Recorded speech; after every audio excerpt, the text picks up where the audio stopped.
Hello and welcome to a mind jar meditation, an all-time favorite for many of us that work with children in particular and are interested in teaching mindfulness strategies. Please find in the show notes a link to the lovely YouTuber whose video we'll be using today, Calming Badal, in a video, The Glitter Fall, by at How to ADHD, and for a reference point to the music that will play as I provide some light instruction. I find that a practice like this can be incredibly powerful when the mind feels overactive or the body is flooded with emotions, urges, impulses. In other words, when there is inner chaos or when there is outer chaos affecting you inwardly. Consider using this particular guided meditation or by way of creating your own mindfulness jar, mind jar, to get distance, develop equanimity, know how to proceed. Before we get started, I'll ask you to cue your nervous system to real-time safety. So for those unfamiliar with me and my go-to practices, I'll encourage you now to look in 360 degrees radius. As silly as that might seem, a way to assure your nervous system, your vagus nerve in particular, that you are safe by simply checking out what is behind you, visually acknowledging what is on top of you and what is below you. Assuming that you are in a safe space, we'll take that a step further and just invite now some rolling of joints. That might be wrists, neck, shoulders, ankles, knees, hips, back. The opposite of what the body would do if we were preparing to fight or flight. If you are particularly aroused, distracted at this moment, feel free to get up and take that next level. Shaking, sounding. Either way, the invitation now is to breathe. And as you breathe, with every exhalation, I invite you to bring a sigh, a moan, a groan, a hum, a buzz.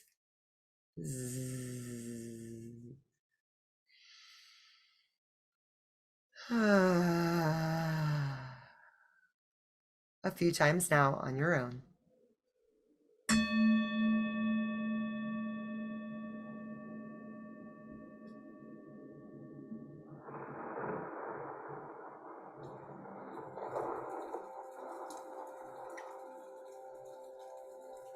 And then finding a seat.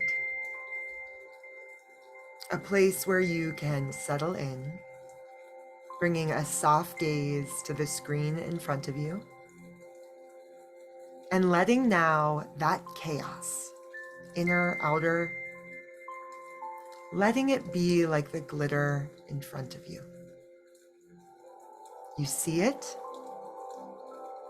but right now and for the next 4 minutes, there is nothing to do about it. The invitation, my friends, is to simply be. And as you become the witness, the observer, to use breath as a way of maintaining perspective, distance.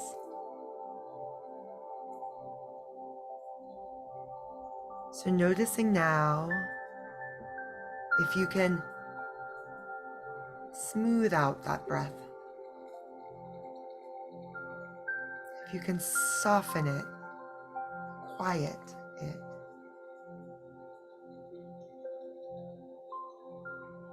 while making it a little deeper, a little longer.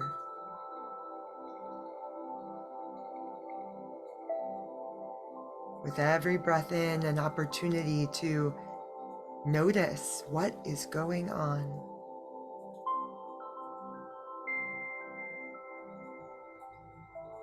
With every breath out, a chance to let go of your attachment to it.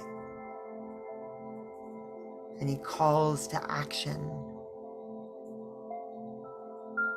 any concern about the past or the future.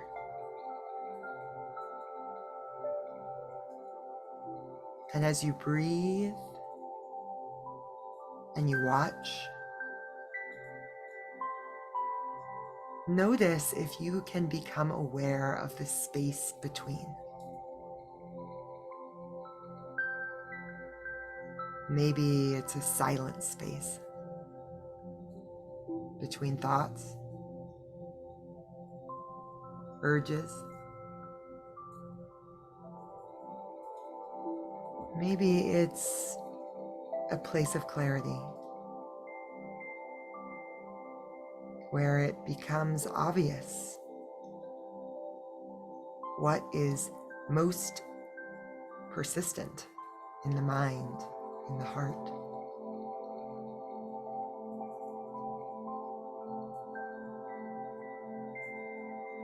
Maybe there is still movement, chaos, if you will, from this space you found. But the invitation is to simply watch it.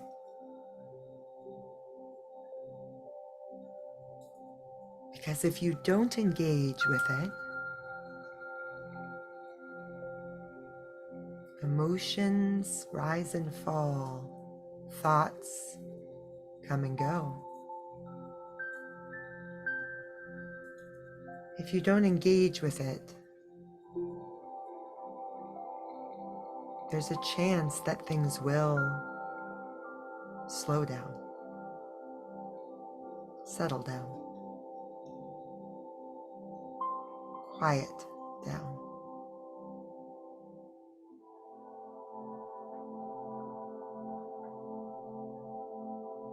So let the eyes close now.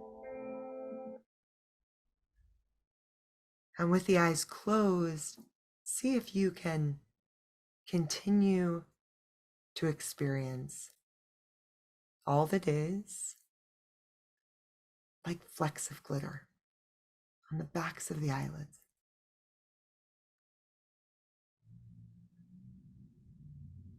See if you can use breath to stay here, witnessing, watching in awe. Because a busy mind is evidence that the mind is doing its job, searching for threats, anticipating threats, trying to compensate for threats. So there's nothing to fear if the mind is busy, simply a practice in observing. Just as there is nothing to fear if what you find are unpleasant emotions.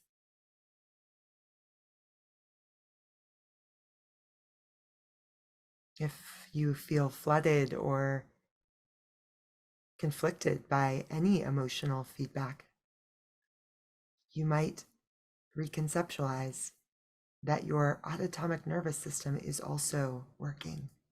Thank you. Thank you, nervous system, for doing what you are built to do. Anticipate threats, anticipate needs.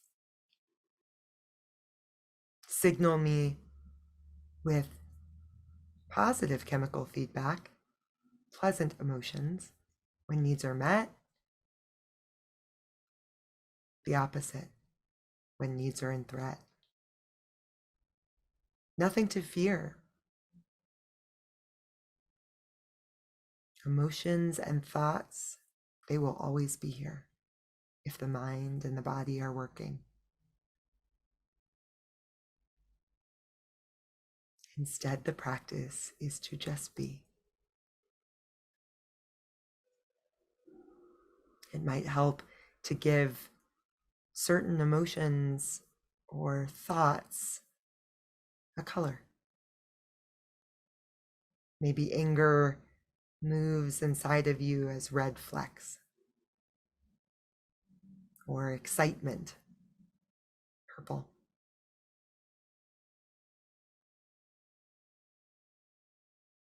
Maybe it helps to just stay with the breath, because everything else will continue to occur. And the breath is a way to maintain distance.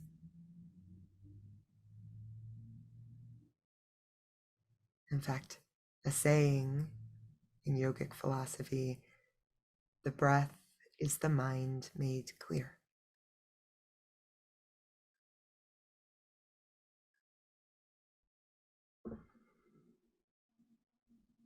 No matter where you are in the practice, it's fine.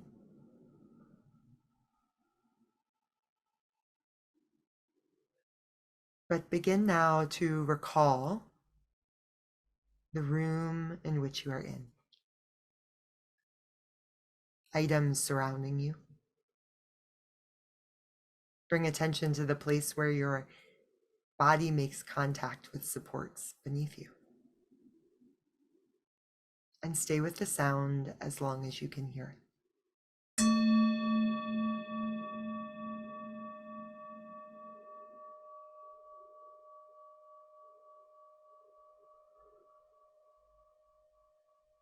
As the sound fades, let your chin fall towards your chest. Lingering here for a moment just to bow in honor of self for showing up today, and for all that is working inside of you, mind, body.